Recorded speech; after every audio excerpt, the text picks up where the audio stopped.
ओम शांति। आज सतगुरुवार के दिन आप सबकी स्नेह भरी यादें लेकर जैसे मैं वतन में पहुंचते ही वहां जाते ही एक नई दुनिया में मैं पहुंच गई।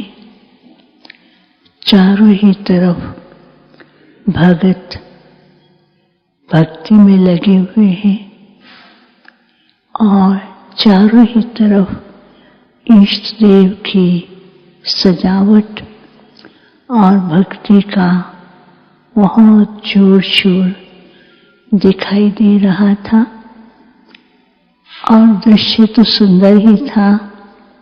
कुछ मस्ती में, कुछ इस प्रकार से उस दृश्य को देख रहे थे। कोई लगन में, कोई फर्ज अदाई में थे। फिर भी देखती हूँ कि ऊपर आसमान की ओर से एक बहुत सुंदर स्टार है और वो स्टार घूमता है, बड़ा बड़ा होता जाता है और उससे लाइट की किरणें हर एक के पास एक एक बूंद सबके पास पहुंच रही थी और उस बूंद को देख करके वो सब बहुत खुश भी हो रहे थे। उनको लगता था कुछ प्राप्त हुआ है। और थोड़े समय के बाद फिर क्या देखती हूँ, जैसे बाबा सूक्ष्म वतन में मैं बाबा के सामने, बाबा ने कहा, आओ बच्ची, क्या देख रही थी? मैंने कहा, बाबा अभी तो सब भक्ति में, गणेश पूजन में और अपने मनोकामना पूर्ण करने में लगे हुए हैं। बाबा मुस्कुराने लगे। बाबा ने कहा, भक्तों की लगन और उनका प्यार देखा, कैसे वो भक्ति में खोए हुए हैं, लेकिन बाप को इस बात का नाज है कि मेरे बच्चे ही कैसे भक्तों के इष्ट हैं और इष्ट बनकर के भक्तों की मनोकामनाओं को पूर्ण कर रहे हैं। तो बाबा ने कहा, उस दृश्य में और बाप के सामने जो बच्चे हैं उसमें कितना अंतर है। तो बाबा ने क्या किया, बहुत से बच्चों को इमर्ज किया और सब के सब इष्ट रूप में, सजे हुए रूप में दिखाई दे रहे थे।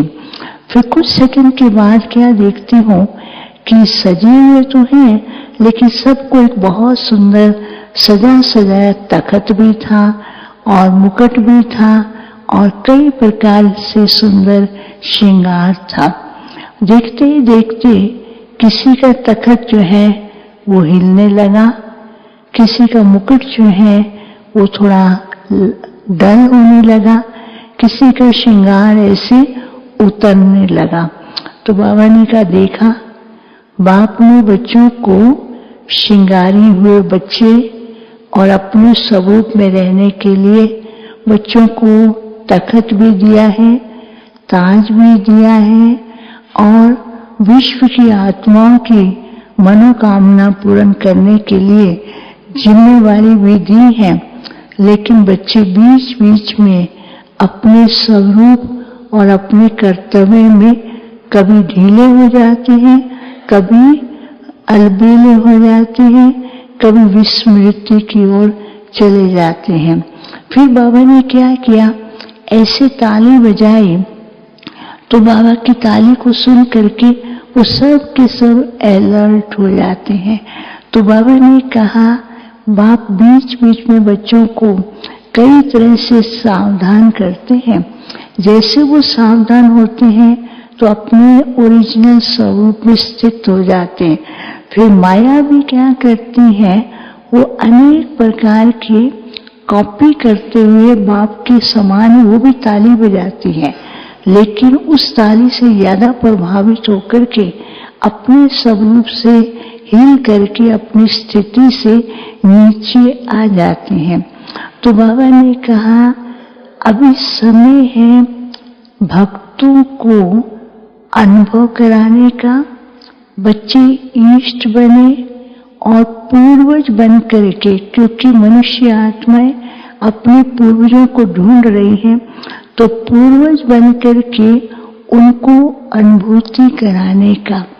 फिर बाबा जैसे बता रहे थे कि बाप ने जो बच्चों को तखत दिया है वो स्व स्थिति और स्वमान का, लेकिन कभी कभी बच्चे अपनी स्व स्थिति से और स्वमान में डावाडोल होते हैं तो तख्त हिलता है, तो भक्तों की जो मनोकामना पूर्ण होनी चाहिए वो नहीं हो सकते हैं।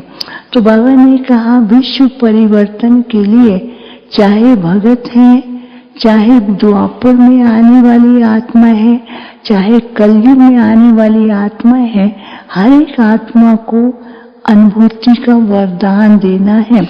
ये भी तुम पूर्वज आत्माओं की जिम्मेवारी है।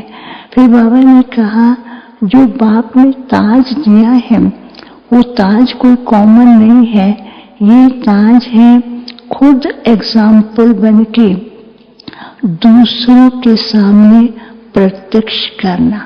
बाबा ने कहा ये ताज जिम्मेवारी के साथ साथ खुद संपूर्ण बनकर के बाप की प्रत्यक्षता और भक्तों के सामने ईष्ट और पूर्वज रूप प्रत्यक्ष करना है। नहीं तो भगत अभी कहाँ कहाँ अपने पूर्वज और ईष्ट को ढूंढ रहे हैं।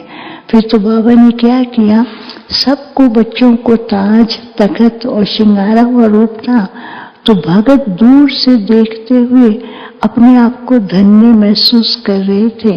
बाबा ने कहा देखो ये संगम का समय ही पूरे कल्प की आत्माओं को, सतयुग में तो आप जाएंगे लेकिन द्वापर से कलयुग अंत में किसी भी धर्म किसी भी जाति में आने वाली आत्माओं को भी अंजलि देना ये तुम बच्चों का काम है। इसलिए इस स्वरूप में और बाप ने जो शक्तियां दी हैं उसका खुद भी प्रयोग करें और दूसरों को भी उसके द्वारा अनुभव कराते जाएं। फिर तो बाबा को मैंने भोग स्वीकार कराया। बाबा सब बच्चों को दृष्टि भी दे रहे थे। बाबा ने कहा बच्चे पुरुषार्थ तो कर रहे हैं लेकिन माया के कई प्रकार के भिन्न भिन्न रूप और वो बच्चों को ऊपर और नीचे ले जाते हैं, इसलिए बच्चों को समय अनुसार अपने को मजबूत करना और बाप के साथ को पक्का रख करके चलना जरूरी है। नहीं तो माया का भी विकराल रूप है और बच्चों का भी पुरुषार्थ तेज है, दोनों में अच्छे चल रहे हैं, लेकिन माया क्या करती है, कैसा रूप धारण कर लेती है वो बच्चों को कम मालूम पड़ता है। इसलिए अलबेलेपन को त्याग करके बाप की प्रत्यक्षता और स्वयं ईष्ट बन करके उन भक्तों की मनोकामनाएं पूर्ण करें। फिर बाबा ने सबको याद दिया, जिनका भोग था उनको अपने बाबा को याद दिया और बाबा ने भी सबको याद दिया। ओम शांति।